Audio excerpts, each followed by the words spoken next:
Okay, guys, welcome to another installment of Crash Breakdown. This time we have Tony Stewart, who was in a sprint car, not sprint cup race, but a sprint car race on a dirt track in New York, driving. And I guess there was an incident with a driver named Kevin Ward Jr., and it ended up being it ended up resulting in the unfortunate fatality of Kevin Ward.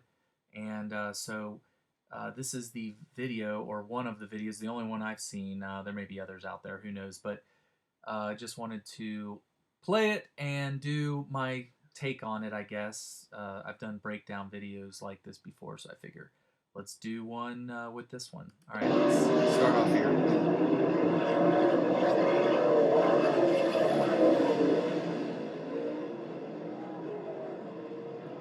Okay, so the first thing that I read and saw, and I actually thought this myself, was that this is Kevin Ward right here.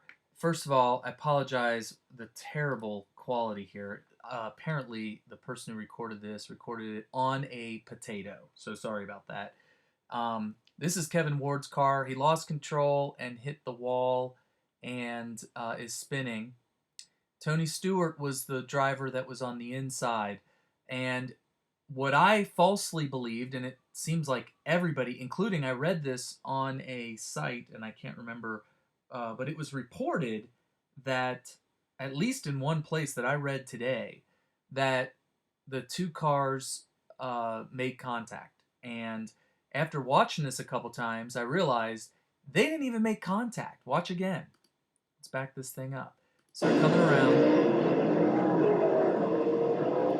If you watch closely, Kevin Ward is on the outside of the turn here, and he just went wide and went too wide and slid right into the guardrail. He didn't lose control because he made contact, and this is very, very common. You'll see a lot of wrecks. This happens this way. I think J.R. Hildebrand, in his rookie year at the Indianapolis 500, was on the final turn of the final lap in first place, and he was trying to go on the outside of a car that was going much, much slower, and he just didn't slow down enough and couldn't get around the turn before he hit the outside wall. He didn't even make contact with any cars. He just was, with the speed and the trajectory and the vector and momentum, just went right into the wall. And that appears to be the case with Kevin Ward here.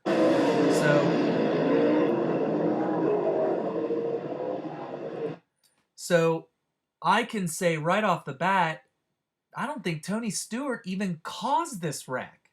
I think that it was just an error in the line of Kevin Ward.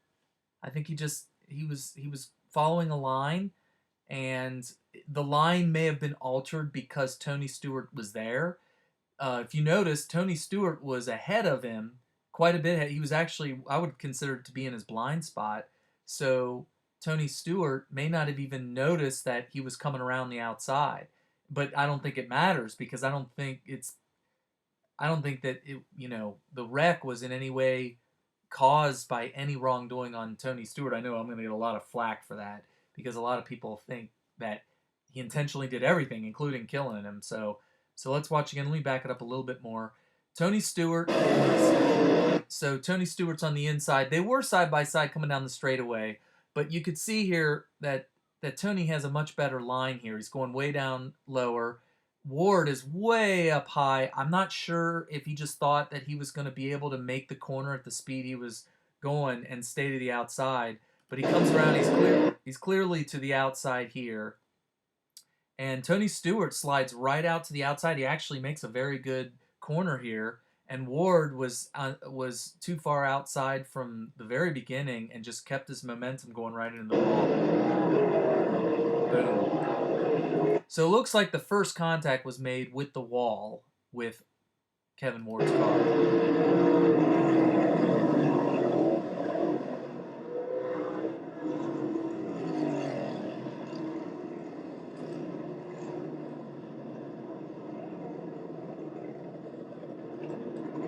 Okay. I know Kevin Ward is no longer here and can no longer learn from lessons, but you know what? Future drivers can learn from him, from this tragedy. If your car is not on fire, stay in it. You know, I mean, so what we have here is a case of road rage. Let's see how this plays out. So he's pointing. So there's no confusion here of why he's out of the car.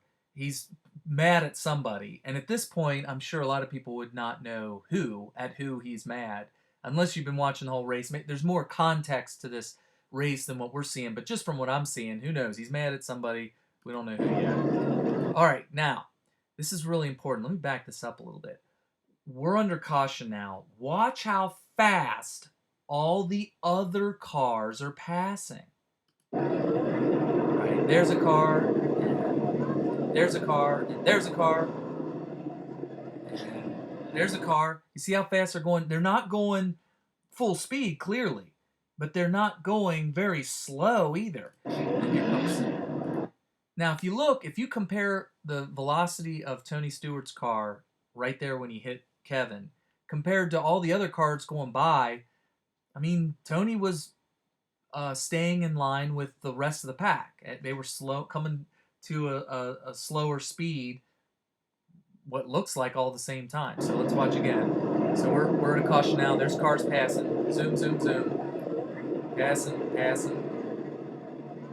There's a car. There's a car. 45 passes. And it looks like Tony Stewart was going roughly the same speed. So that's very important to point out, because there's a lot of people on YouTube saying, why is he driving so fast? And everybody else went a lot slower, and he was racing too fast. And I mean, he was going the same speed as everybody else. They were all decelerating, and some of the first ones that flew by were going faster. And then the more cars that went by, the slower they were going.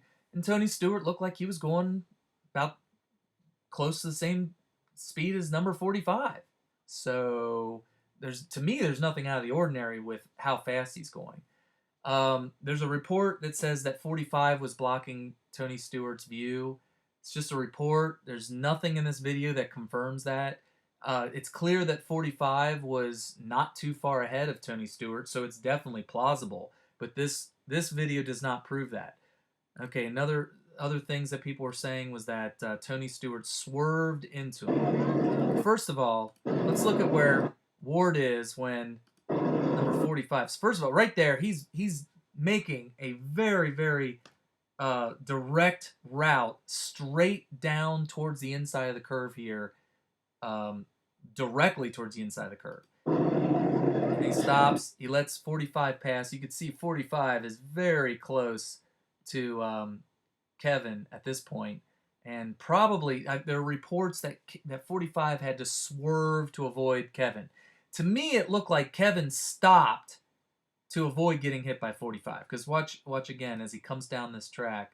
So he runs, then he stops. He stops to let 45 by, so he didn't get hit by 45. And then I'm not really sure if he went further down, because the camera guy takes the camera off of Kevin. So I'm not sure if he ran further down the track, but he certainly went as far down as you could possibly safely go without getting hit by 45. So he's obviously really close. As far as swerving into Kevin, you know, the camera follows the 45 car and then jerks back to Tony Stewart's car. So I don't think you can make any kind of a conclusive statement as to what the behavior of Tony Stewart's vehicle was right as he hits Kevin. So it's coming up. There goes 45. We lose track in the back, and then so right here, this is the first you see. I stopped it at precisely the right time. This is the first instant you see Tony Stewart's car, and there's no way you could tell whether he made an evasive maneuver towards or away from him at this point. And then he goes, and you can see he swerved in the direction it looked like he kind of swerved up the track, like he may have either turned outwards or towards the upper part of the track, but that was after he had passed Kevin. So I don't think trying to hit Kevin could be proved because you could see the front of his car turn away from the cameraman, but it was after he passed Kevin. So watch again. So he comes by. It goes 45. Yeah, you could. Okay, so the swerve. It looked like maybe Tony, being the driver that he is, maybe he knew that that outer tire was in position to clip him and maybe was trying to get it to swing inboard to miss him. I mean, you could make the argument. Obviously, I'm giving Tony a heck of a lot of leeway by saying that. But, if you can rotate the car clockwise, yeah, that would send the front of the car towards Kevin. But considering the swerve didn't happen until after he passed Kevin, maybe it was an evasive maneuver to prevent the rear wheel from hitting Kevin. I mean, it could be. I'm not saying that that's definitely what I conclude, but it certainly could have been. Oh, he hit him! So he says he hits him, and there's Kevin laying there. Tony Stewart! Now, the next thing that people were saying was he revved the engine. Now, there's controversy over when the revving happened. If you listen to this video, let's go back and listen to revving. Hear that? In this video, the revving happens right as he is on top of Kevin. Like right as he's hitting Kevin, there's a rev almost simultaneously. The problem is if you listen to the live leak, this video is available for viewing on liveleak.com. At that website, the rev happens at a different time. I think it happens well after he passes and hits Kevin, and then like a second later you hear a rev. So that could be something to do with the way that when you upload a video, sometimes the audio doesn't match the video when you're on YouTube. There's all kinds of speculation of people doctoring this video. I don't really necessarily say, well, yeah, definitely. It could have been, sure. I mean, that's not that hard to do. I mean, you see that kind of stuff all the time. However, I've uploaded videos myself to YouTube and had the audio not match the video, and it's really frustrating because then you have to kind of do it over again or reformat the video and try to upload it in a different format. It's just a pain in the butt. But that is definitely a problem that YouTube has had in the past. I haven't seen it recently, but that was definitely a problem. Could have been YouTube's fault. It could have been that this guy was trying to rile up the viewers by making it look like the rev happened as he hit him. But here's what my take was. I go to a lot of races. I've been to every Indy 500 since 1992, I think. And I've been to other races. I've been to demolition derbies. There are probably 24 cars on this track. Maybe a dozen. Maybe only 1 dozen. Maybe 2 dozen. I don't know. I wasn't there. But there's definitely several cars out there on this track. The guy videotaping this is on the stands on the near side of the track, and he's videotaping Tony Stewart on the opposite side of the track. He's not on the stands at this point in the track. So he's zooming all the way past to the other side of the track. This rev could have happened from any car. Any car on the entire track could have revved his engine. And just because it happened at the moment that you see Tony Stewart clipping Kevin Ward does not mean that Tony Stewart did it. It could have been any other car. And here's the proof. Watch the end of this video. Oh, he hit him! There's another rev. Tony Stewart just hit that guy, Alex! Tony Stewart just hit that guy! Okay, so Tony Stewart drove down the track and he stopped. So right now Tony Stewart stopped. We're getting towards the end of the video here. Listen, rev. Another rev. Another rev. Do you hear all that? There's like 3 revs at the end of the video, and none of them, I assume, were Tony Stewart. He was stopped at the other side of the track. So that rev that you heard when Tony Stewart hit Kevin Ward may have been Tony Stewart, maybe. But there's people on both sides, people that are defending Tony Stewart and people that are defending Kevin Ward or attacking Tony Stewart. But on both sides saying, well, the rev, maybe Tony was revving because of this, or maybe he was revving because of that. Maybe he was revving to perform an evasive maneuver to keep from hitting Ward. Maybe the rev had nothing to do with Tony Stewart. So, other than that, I mean, I would advise that if you don't watch NASCAR, which I don't watch NASCAR that much, but I do watch a lot of auto racing, and I do watch IndyCar, and Tony Stewart was also an IndyCar racer, and I don't remember Tony Stewart ever having a reputation that would be that would verify any claims that he was trying to kill this person. I mean, we're talking about a multi-million-dollar driver here. um, why would he do that against some 20-year-old kid who was clearly doing all kinds of stuff that would be very dangerous to his health and prove to be fatal?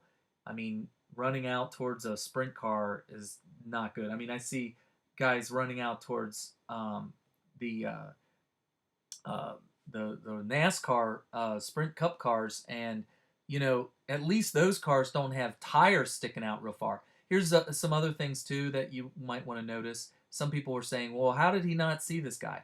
This is a night track. It was not very well lit, and look what he's dressed in when he comes out.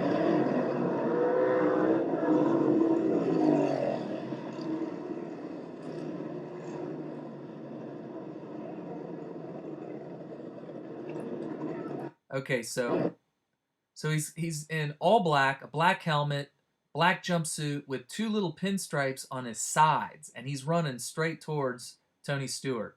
I mean, sure, he probably saw him when it was too late, but he probably didn't see him from very far away. Oh, I shouldn't say, I'm not going to put thoughts in his mind or tell you what I think he was thinking, but it is definitely worth noting that of all the colors that he could be wearing, he's wearing the one color that would make it the most difficult to see him, especially when running right towards you, because these pinstripes are on the side. That's on the side of his body. There's another pinstripe on the opposite side.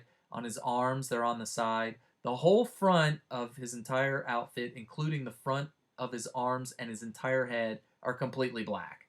So he could not have been dressed any worse for this occasion. So I think I hit every single point I wanted to make regarding this video.